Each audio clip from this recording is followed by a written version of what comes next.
Welcome, Holy Spirit. Holy Spirit, kailangan ka ng aming bansa. Kailangan ka ng Pilipinas. Ayon sa 2 Korinto, chapter 3, verse 17. Now the Lord is that Spirit. And where the Spirit of the Lord is, there is liberty. Napakita dito na kung saan ang Espiritu ng Diyos, naroon ang kalayaan. Kung wala ang Espiritu ng Diyos, ang Espiritu ng Diablo, ang naroon, umiimpluwensya sa lugar na kung saan naroon ang mga tao na wala ang Espiritu ng Diyos. Kaya, kung wala ang Espiritu ng Diyos sa ating mga leader, tunay nga na magiging gawain ng ating mga leader ang isang masamang gawain o diyok ng masamang espiritu na magdadala sa pagkagumon sa kagulumihanan at kasamaan na maaring mangyari at maaring dang gawin. At yun ang nangyayari. Kaya nga, sa ating video ngayon, bibigyan nating halaga at pansin ang katotohanan mula sa Diyos, sa mga salita ng Diyos na tanging ang Espiritu ng Diyos kung saan siya naroroon, kung sino ang kanyang sinasamahan, naroon yung kalayaan, yun, naroon yung magiging susi upang gumawa ng mga hakbangin panukala patungkol sa kalayaan ng isang bansa. Kalayaan mula sa kahirapan, kalayaan mula dun sa kakulangan ng infrastruktura at mga pangkabuhayang mga programa para sa kapakanan ng sambayanang Pilipino. Kaya nga, now the Lord is the Spirit, and where the Spirit of the Lord, there is liberty. So welcome, Holy Spirit. Kailangan ka namin, kailangan ka ng bansang Pilipinas. Sapagkat kung paano minsan naranasan na ng mga Pilipino nang ang Espiritu ng Diyos ay kumilos sa buhay ng tao na kung saan ang katotohanan at ang magandang adhikain para sa kapwa Pilipino ay naranasan bagamat ito'y maiksing panahon lamang. So napakahalaga na nating makita ang mga salita ng Diyos na nag-uugnay sa atin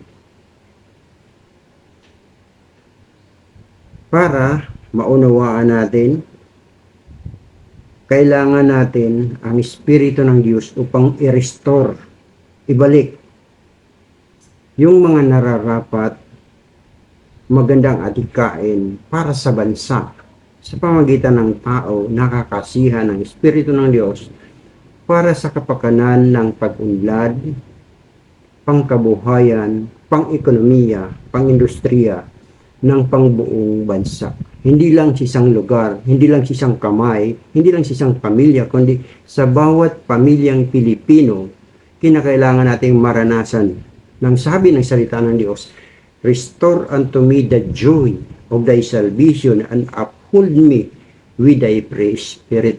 So kinakailangan natin ang Espiritu ng Diyos, ang siyang manguna, ang gumabay sa ating mga leader mula sa pinakamataas na posisyon hanggang sa pinakamababa upang ang adhikain ng banal na Espiritu para sa kaayusan at kabuhayan, kapayapaan, kalayaan ay maranasan ng bawat tao.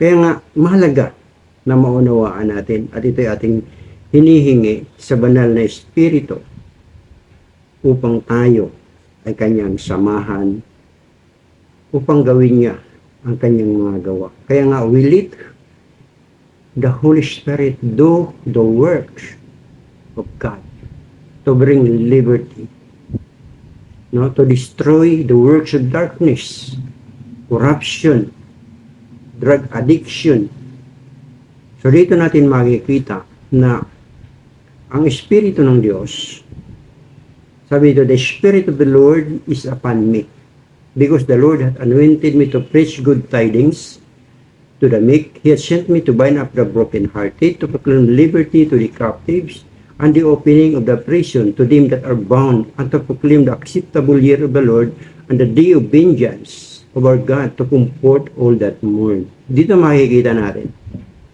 na kapag ang Espiritu ng Diyos ay sumasa ating bansa, the Spirit of the Lord God sa atin, siya sa atin, ito yung magpapatupad ng magagandang adhikain para sa lahat ng Pilipino, para sa lahat ng mamamayan. Sa amang sulok ng bansa, sa Luzon, Visayas at Mindanao, maging sa kaliit-liitang bahagi ng isang lugar, maaabot ng magandang adhikain sapagkat maganda ang layunin niyaong sa kanya ay sumasama ang banal na Espiritu. The Spirit of the Lord.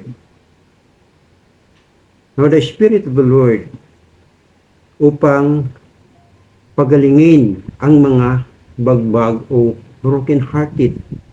Yung mga lugar na kung saan napabayaan. Mga lugar na hindi binigyan ng pansin, na kailangan nila ang tulong mula sa nakakataas upang gumanda ang buhay, umayos ang kalakaran, maging patas ang pagbibigay ng tulong sa bawat mamamayan. Dito natin kailangan ang Espiritu ng Diyos. So ang Espiritu ng Diyos ay kailangan ng bansang Pilipinas upang mangyari ang tunay na kalayaan. Kalayaan mula sa kahirapan, kalayaan mula sa sakit at karamdaman, dahil may mga departamentong ginagamit ang Diyos para sa kapakinabangan ng bawat Pilipino. So ito ang ating hinihingi sa Diyos sa pamagitan ng kanyang salita, na ang kanyang Espiritu ay minsan pa suguin niya sa bansa natin upang kumilos at gumawa ng mga gandang bagay sa ating mga buhay. So, ang magandang bagay nito kung titingnan natin sa Acts chapter 10, na kung paanong ang Holy Spirit na sumasa ating Panginoong Hesus. Sabi niya dito, how God anointed Jesus of Nazareth with the Holy Ghost and with power, who went about doing good, healing all that were oppressed of the devil, for God was with him. Now, kailangan natin ang isang bisel na kung saan magiging leader na sasamahan ng Espiritu ng Diyos upang gumawa ng mabuti. Ang gumawa ng mabuti ay tingnan ang kapakanan ng bawat bayan, titingnan ang kapakanan ng bawat lugar sa kanilang ikauunlad at ikabubuti, hindi upang pagsamantalahan ang lahat ng mabuting bagay mula sa kabay ng taong bayan. So dito makikita natin na napakahalaga na ang Espiritu ng Diyos ay sumasa tao, nakakasasamahan niya, tulad kung paanong sinamahan ang ating Panginoon Hesus ng Espiritu ng Diyos. How God anointed Jesus of Nazareth with the Holy Spirit, with power. Meron siyang political will, mayroon siyang political power to do what is good. No, gagawa siya ng mabuti sa ikabubuti ng kanyang bansa. Gagawa siya ng mabuti sa ikabubuti ng kanyang kapwa Pilipino. Hindi upang ipagkanulo ang kapwa Pilipino sa kamay ng isang dayuhan. So dito natin makikita na ang nangyayari sa ating bansa ngayon ay kakaibang espiritu ang kumikilos. Ito ang espiritu ng Diablo. Ang espiritu ng Diablo, ganito ang ginagawa sa John chapter 10. John chapter 10 verse 10. So, the thief cometh not but for to steal, to kill, and to destroy. Now dito, ganito mahahayag naman ang espiritu ng kasamaan. Wala siyang gagawin kundi magnakaw, patayin ang demokrasya, patayin ang kalayaan. Wala siyang kabusugan kundi nakawin ang magagandang bagay sa kabanang bayan. So ganito, isinasalarawan ng Diyos ang nangyayari sa ating bansa sa kasalukuyan. Kaya ang hibik ng ating puso ay ang Holy Spirit ay kailangan natin sa ating bansa. Kailangan natin sa bawat tao, sa bawat leader ang Holy Spirit upang sansalain itong magnanakaw na ito, espiritu ng magnanakaw na ito na walang iba kundi magnakaw, pumatay. Patayin ang katotohanan, patayin ang demokrasya at kalayaan upang alipinin niya ito sa kanyang sariling kagustuhan. Kaya dito makikita natin, ngunit naparito ang ating Panginoon Sus. Dala niya ang Espiritu Santo upang tayo ay magkaroon ng buhay. Kaya kailangan natin mapasakamay ng Espiritu Santo ang kanyang gagamitin upang magawa ng Holy Spirit ang magagandang bagay tulad ng ginawa niya sa ating Panginoon Sus sa Acts chapter 10 na naglilibot. So, Luzon, Visayas at Mindanao, inaalam kung anong problema, binibigyan ng solusyon ang problema. Sino ang makikinabang? Ang taong bayan, maging ang pinakamaliliit nating kababayan. Kaya nga dito makikita natin, kailangan natin ng salita ng Diyos. Kailangan natin ng Espiritu ng Diyos. Sapagkat ang Espiritu ng Diyos ang nagbibigay buhay. No? John 6:63, ating titingnan ang salita ng Diyos. So that it is the Spirit that quickeneth. The place prophetic natin. The word I speak unto you, they are spirit and they are life. So we need the presence of the Holy Spirit. We need the Holy Spirit sa ating bansa. Mula sa pinakamataas na antas ng ating pamahalaan. Mula sa national hanggang doon sa pinakamababa. Kailangan natin ang Espiritu ng Diyos na magbibigay buhay, magbibigay sigla, magbibigay tagumpay sa ating bansa.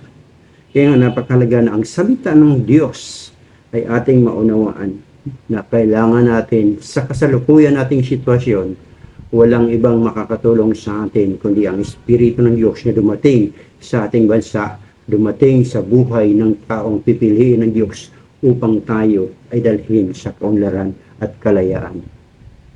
Mula sa kabulukan ng sistema, mula sa kamay na kung saan ang kamay ni Judas ay naroon. Ang pagnanakaw, ang pagtataksil sa bayan, ang pagpatay ng mga karapatan ng mga tao upang mapanatili nila ang kanilang kagustuhang manatili sa Kristo. At ito ang gawain ng dyablo. Sapagkat napakalinaw, naparito ang magnanakaw upang magnakaw at pumatay. Ano ang kanyang ninanakaw? Ang kabanang bayan. Ano ang kanyang pinapatay? Ang karapatang pantao. Pinapatay ang demokrasya. Tungo doon sa isang pagkontrol na nais ng diablong mangyari na kontrolin. Ngunit ang ginawa ng Diyos, ang diablo ay nagnais na kontrolin niya ang langit, ibinaba siya sa kailalim-laliman. At ganito ang mangyayari na gagawin ng Diyos. Sa pagdating ng Espiritu ng Diyos, mahahawi ang ulap ng kadiliman na ito. Kailangan natin ang katotohanan tungkol sa Espiritu ng Diyos. Sabi ng salita ng Panginoon sa John chapter 8 verse 32, "You shall know the truth, and the truth shall make you free." So kailangan natin ang katotohanan. Sino ang magdadala sa katotohanan? Sabi ng Panginoong Hesus, pagdating sa inyo ng Espiritu ng katotohanan, tuturo niya tayo sa buong katotohanan upang tayo ay makalaya mula sa kabulukan ng sistema ng kasalanan at ng kasamaan gawa ng diablo. So dito makikita natin na sa Isaiah, tayo ang binigyan ng pagkakataon. Minsan ang nangyari at muli namang binigyan ng pagkakataon na sa pamagitan ng daya. Sabi niya dito sa Isaiah chapter 60 verse 1 and 2. Ito ang panahon na kailangan nating maunawaan ang plano ng Diyos. Sabi dito, "Arise, shine, for thy light is come, and the glory of the Lord is risen upon you. For behold, darkness shall cover the earth, and gross darkness the people, but the Lord shall arise upon thee, and His glory shall be seen upon thee." So, kinakailangan nating makita ang plano at layunin ng Diyos. Ang plano at layunin ng Diyos is to arise and shine, Pilipinas. Arise and shine, Pilipinas. At ang kalulatian ng Diyos ay babangon sa iyo sapagkat narito ang nangyayari. Matinding kadiliman. Kadiliman mula sa gobyerno na kung saan marami ang nagsasabi sindikatong gobyerno. Nakapaloob na sa kontrol ng mali-malitang pera. So dito makikita natin na ang mga prinsipyong ito na nang dahil sa pera, ito ay prinsipyo ng isang taong anak ni Abraham. Si Abraham ay nagkaroon ng anak ni si Isaac at si Isaac ay nagkaroon ng dalawang anak, kambal. Si Isaac at si Jacob. At si Isaac at si Esau. Si Jacob at si Esau. So si Esau, ibinintan niya ang kanyang dignidad, prinsipyo, pagkatao, dahil lang sa pagkain, sa isang mangkok na pagkain.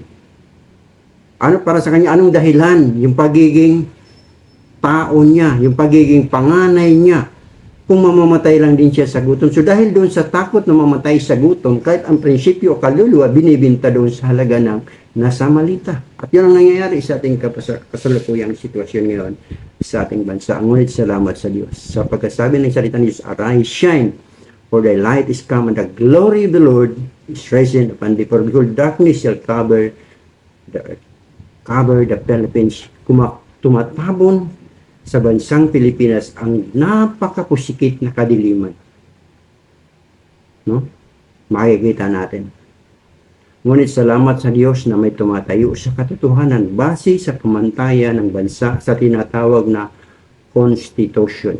Na dito makikita natin na ang mga bagay na ito, sapagkat sinabi ng gross darkness, talagang napaka pusikit na kadiliman itong nangyayari sa atin. Kaya mahalaga na makita natin yung sitwasyon natin, malaman natin kung ano ang solusyon. Ang solusyon nito ay nagmumula sa Espiritu ng Diyos. But the Lord shall rise up upon thee, and His glory shall be seen upon thee. So, sa pagbangon at pagtayo ng Espiritu Santo sa buhay ng kanyang pipiliing samahan, kung paano sinamahan ng Espiritu Santo ang ating Penosos, na naglilibot, na gumagawa ng mabuti, na nagpapagaling. Ibig sabihin, yung nagpapagaling, nagbibigay solusyon sa bawat problema, sa bawat barangay, sa bawat bayan, sa buhay ng bawat tao. Tulad ng nangyari sa mga nakaraan, na ang tao ay naggumon sa bisyo, ang pagiging addict sa droga. So binigyan ng pagkakataon, binigyan ng solusyon upang mabago at nagkaroon ang milyong tao ng pagbabago dahil siya gumagawa ng mabuti sa ikabubuti ng kanyang kapwa-tao. So ganito ang mangyayari. Ang kadilimang ito ay magtatapos sa pamagitan ng kaliwanagan, ng liwanag na taglay ng Espiritu Santo ng Diyos ng katotohanan. Kaya nga, sa Isaiah 59, titingnan natin. Ang Espiritu ng Diyos, sabi dito, so shall they fear the name of the Lord from the west, and His glory from the rising of the sun, when the enemy shall come in like a flood. Makikita natin ngayon. Ang mga sangay ng bansa na inaasahan ng taong bayan magpuputikta sa kanila sa maliliit, naging sunod-sunuran sa kamay ng isang walang prinsipyo, taliwas sa katotohanan na leader. Ano nangyayari? Ang Kongres, ang mga kapulisan, mga kasundaluhan, at ano bang mga armed forces meron tayo ay walang imik dahil sunod-sunuran, dahil ibininta ang kanilang prinsipyo sa mali-malitang pera. So dito, may katapusan ang lahat ng bagay na yan. Sabi ng salita ng Diyos. Hindi ko sinasabi ito sa aking sarili, kundi sinasabi ito ng salita ng Diyos. Sapagkat sabi ito, when the enemy shall come is like a flood, the Spirit of the Lord shall lift up a standard against him. Now, sino mang nandoon sa panig ng enemy. Host ng kaaway. When the enemy, who is the enemy? The enemy of truth. The enemy of light is darkness. The enemy of life is death. The enemy of liberty o kalayaan is pagkaalipin. So ang kaaway na ito, bagamat baha ang kanyang dala, baha, tangay niya lahat. Pagbaha, tangay ang lahat na hindi naman dapat dalhin. Natangay ang mga congressman, natangay ang mga senador, natangay ang mga sundalo, mga kapulisan, natangay sa agos ng baha ng kasamaan sa pansarili na kapakinabangan. Ngunit makikita natin na ang salita ng Diyos, sinasabi ng salita ni the Spirit of the Lord shall lift up a standard against him. So ito yung panahon.